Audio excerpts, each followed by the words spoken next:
lieutenant-colonel Yero Baldé, inspecteur régional des eaux et forêts de Saint-Louis. Donc nous sommes ici à Ndjerba, commune de Fanaye, département de Podor, pour ubiter campagne njëmbatum garab ci Sénégal yëpp rawatina fii ci zone nord bi ci région de Saint-Louis. Donc dañu woo bépp doomu aadama ku mu nekk góor jigéen mag ak ndaw ak fu mu ko mën a defee mu jël benn garab mu jëmbat ko bu ko jëmbatee bu mu woone ginnaaw dem mais na ko aar d'abord ensuite di ko roose su ko defee ci biir ñetti at lu ñuy wax taux de réussite pour que arbre bi mun a réussir. Donc ren mango comme lu ñu ko waxee mango mooy arbre parrain au niveau national. Donc thème bi mooy en tout cas le rôle du reboisement maanaam ban mooy njëriñ reboisement ci souveraineté alimentaire parce que nu ñuy wax souveraineté parce que suñu souveraineté alimentaire tant que produit duñu maanaam jëmbatul lu ñu xam ne mën nañ ko jëfandikoo mënuñu am souveraineté loolu moo tax su kenn ku ne ñu sommes 18 millions de Sénégalais kenn ku ne bu jëmbatee vraiment non seulement daañu am ker daañu am fruit te ensuite daañu mën nañ ci fajo. Nous sommes ici à Ndjerba, commune de Fanaye et département de Podor, dans le cadre de la célébration de la journée nationale de l'arbre. Donc cette journée nous donne l'occasion de sensibiliser la population. C'est vrai qu'elle est déjà sensibilisée. Juste leur rappeler l'importance de l'arbre dans leur environnement. Donc cette journée nous donne l'occasion aussi d'inviter chaque citoyenne et chaque citoyen à planter un arbre partout où il aura le besoin de le faire. Et on a l'habitude de dire c'est bien de planter, mais l'entretenir c'est encore mieux. Donc on invite chaque citoyenne et chaque citoyen à planter un arbre partout où il aura en tout cas l'occasion de le faire. Mais de le protéger pour que au bout de 3 ans, pour qu'il ait une réussite de 100%. Donc cette année, l'arbre parrain, c'est le manguier. C'est le Mangifera indica, de son nom scientifique. C'est de la famille des Anacardiacées. Donc le thème, c'est le rôle du reboisement dans la souveraineté alimentaire et le développement économique. Avec comme slogan, l'arbre, notre assurance vie. Permettez-moi d'abord de faire part de tout le plaisir et toute la joie que j'éprouve pour venir présider ici à Ndjerba, dans la commune de Fanaye, dans le département de Podor, la journée régionale consacrée au lancement de la saison de reboisement qui coïncide cette année avec la 41e édition de la journée nationale de l'arbre. Je rappelle que c'est par décret numéro 83-751 du 16 juillet 1983 modifié que la journée nationale de l'arbre a été instituée et célébrée chaque premier dimanche du mois d'août pour marquer également la campagne nationale de reboisement. Cette journée qui a pour but de sensibiliser la population sénégalaise sur l'importance de l'arbre dans son environnement et d'inciter chaque Sénégalaise et chaque Sénégalais à planter un arbre revêt cette année une importance capitale.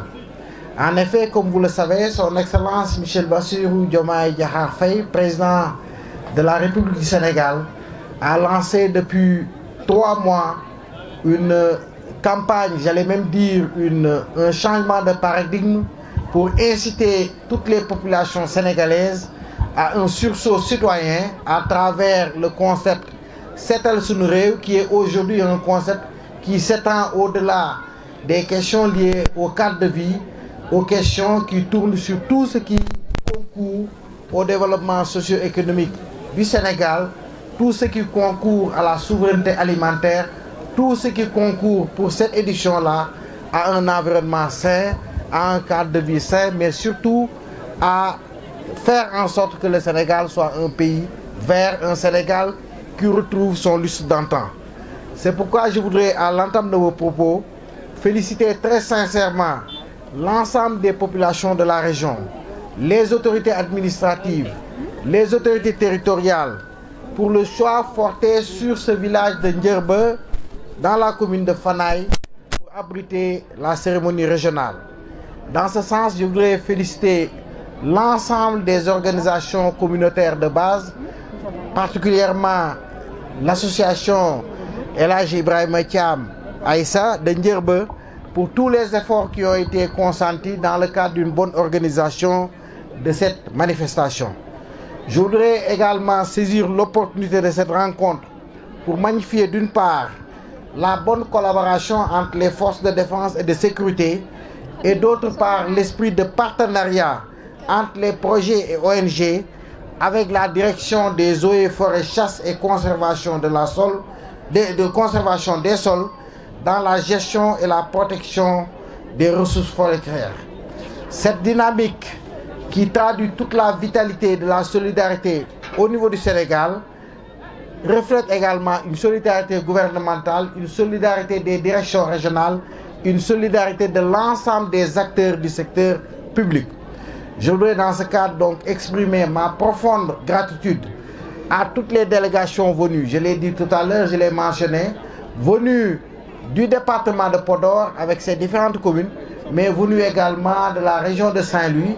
Monsieur le préfet du département de Podor a accompagné le ministre de la Santé qui avait prévu même de venir ici, mais pour dire tout simplement que à travers la célébration régionale, c'est toutes les circonscriptions administratives, toutes les communes qui aujourd'hui célèbrent la journée de l'arbre. Les potentialités forestières et agricoles sont certainement éprouvées et menacées par des facteurs comme la sécheresse, les feux de brousse et les coupes abusives. Ce phénomène de coupe abusive très marqué est surtout imputable au déficit pluviométrique et par conséquent au déficit fourrager.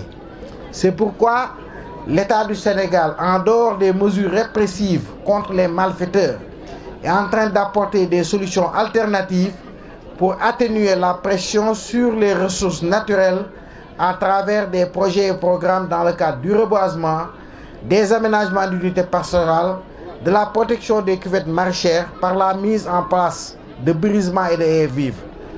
Permettez-moi de rendre dans cette dynamique un hommage mérité, un hommage appuyé à l'ensemble des agents de la Direction nationale des eaux et forêts de Saint-Louis, de la Direction nationale des eaux et forêts du Sénégal, à l'ensemble des agents de la Direction régionale, de l'Inspection régionale des eaux et forêts de Saint-Louis, mais également au secteur de Podor, ainsi qu'aux agents qui sont dans l'arrondissement de Thillé Boubacar.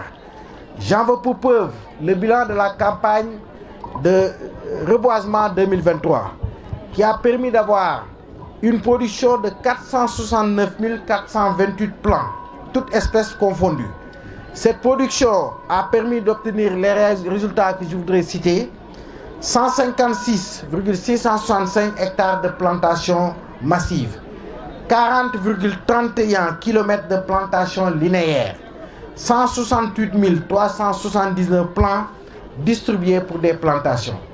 Cette année, grâce à l'apport des citoyens, des organisations communautaires de base, grâce au programme Xëyu Ndaw Ñi, grâce à l'implication de tous les acteurs, nous sommes en mesure de fixer des objectifs réalistes et réalisables. L'objectif, c'est de faire au niveau régional des plantations massives sur 170 hectares. Et je voudrais en profiter pour féliciter Ndjerbe pour déjà cette dynamique-là, cette assiette qui va marquer le démarrage donc, de ces hectares qui devront permettre des plantations massives. On a un objectif de 40 km de plantations linéaires. On a un objectif également de 50 hectares de plantations conservatoires. La détermination constante à faire face à la dégradation des ressources forestières, la forte mobilisation d'aujourd'hui devrait témoigner la volonté traduite en actes concrets de mettre en œuvre la politique gouvernementale de développement durable. Le choix du village de Ndjerbe se justifie par son engagement, se justifie par les activités de reboisement d'état noté, mais également se justifie par l'unité retrouvée, par l'engagement de l'ensemble de ses fils et, comme on le dit à Wolof, bu ñu booloo rek yàlla jàppale ñu lu ñu song mën ko daan. Donc le choix de Ndjerba aujourd'hui est un choix raisonnable et un choix raisonné, et j'espère que, Inch'Allah Rabbi, l'année prochaine, lorsqu'on va passer sur cette route nationale pour aller vers Podor, pour aller vers Matam, pour aller vers le Fouta, on va pouvoir apercevoir de beaux arbres, et dans 3 ans, Inch'Allah, on pourra venir cueillir les arbres, les manguiers. Défense, maintenant, je vais dès à présent lancer un appel. L'arbre que je planterai sera mon arbre à moi. Je suis un fils de Tivaouane. J'ai cassé mes 2 bras en montant sur des manguiers. Imaginez donc, je tiens vraiment, et je le dis devant tout le monde, à l'arbre que je vais planter. Je ne vous donnerai pas le nom. Je viendrai régulièrement pour soit l'arroser, en tout cas pour m'enquérir de l'évolution de cet arbre, que je vais confier certainement à une dame. Vraiment, mesdames, je vous confierai l'arbre que je planterai, parce que je sais qu'avec les hommes, ce n'est pas toujours prudent. Mais avec les dames, je suis sûr de pouvoir avoir un arbre qui va pousser et qui va, Inch'Allah Rabbi, dans 3 ans ou 4 ans, produire des fruits mûrs, des fruits très sucrés. Fidèle au principe donc de bonne gouvernance et de participation responsable, je rappelle que l'État a transféré aux collectivités territoriales des compétences extrêmement importantes en matière d'environnement, en matière de protection de la nature, en matière de boisement. C'est pourquoi je voudrais remercier et féliciter Madame la vice-présidente du conseil départemental de Podor pour son brillant discours, mais également Monsieur le maire de Fanaye pour le discours qu'il a prononcé, et surtout pour l'engagement des collectivités territoriales en faire en sorte que le Fouta soit un Fouta reverdi, un Fouta où on pourra, grâce aux actions des collectivités territoriales, mais également des citoyens, retrouver un environnement très vert. Président de l'association Keur Mam El Hadji Ibrahima Aïssata Thiam de Ndjerba. L'association Mam Ibrahima a saisi l'opportunité qui nous a été offerte par le service des eaux et forêts, vraiment pour que cette année, la journée régionale de l'arbre puisse se tenir à Ndjerba.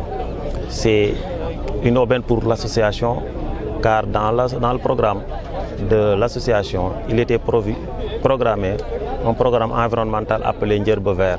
Et l'objectif de ce programme, c'est d'implanter chaque année au moins 1000 arbres dans notre village. À terme, dans notre plan stratégique de 2024-2028, normalement, on devrait implanter au moins 4000 arbres dans notre village, ce qui devrait faire de Ndjerba un village vert. Et c'est ça l'objectif vraiment des services des eaux et forêts, l'objectif un peu des autorités, et nous les en remercions. Vraiment aujourd'hui, toutes les autorités de ce département, de la région, du département se sont déplacées pour venir ici à Ndjerba, vraiment fêter la journée de l'arbre. Et ça, c'est vraiment quelque chose qui tient à cœur le village. Au nom de l'ensemble des villageois, au nom vraiment de l'association, au nom de l'ensemble des parties prenantes, nous remercions les autorités et particulièrement le service des eaux et forêts. En dehors de cette activité, vous comptez faire d'autres activités au sein de la... Oui, dans notre programme, dans notre plan stratégique 2024-2028, il y a 6 actes prioritaires. L'objectif de ce programme, c'est de développer un peu le village de Ndjerba. Il y a un programme environnemental. En dehors des aspects de reboisement, il y a une centrale solaire de 1 méga qui est prévue ici dans notre village. À part ce programme, il y a le programme santé avec le relèvement du plateau technique de notre poste de santé, la dotation d'une ambulance médicalisée et la construction d'un hôpital fait par les Sénégalais, un hôpital vert fait par les Sénégalais. L'équipier, le mobilier médical sera fait par nos artisans. L'hôpital sera dirigé par des Sénégalais, équipé par des matériels de dernière génération, avec un scanner, une IRM et une capacité en litière de 100 lits. Vraiment tout ceci pour développer un peu sur le plan sanitaire de la zone. Sur le plan social aussi, l'association est en train de réaliser des projets. Actuellement, si vous voyez au niveau du village, au niveau de la mosquée, il y a une morgue qui est en train d'être construite.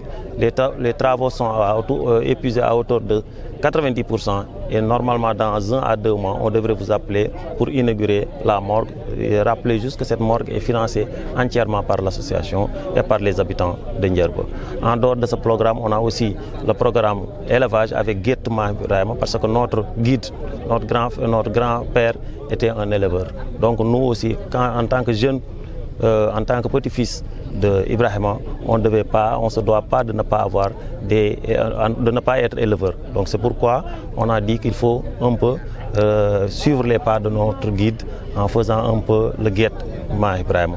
En dehors de ça aussi, il y a le programme agriculture. Hein. Quand on dit Ndjerba, c'est les terres, c'est l'agriculture. Et il y a aussi un programme agriculture. Et dernièrement, c'est le programme éducatif avec le complexe El Hadji Ibrahima Ndjerba, El Hadji Ibrahima Thiam de Ndjerba.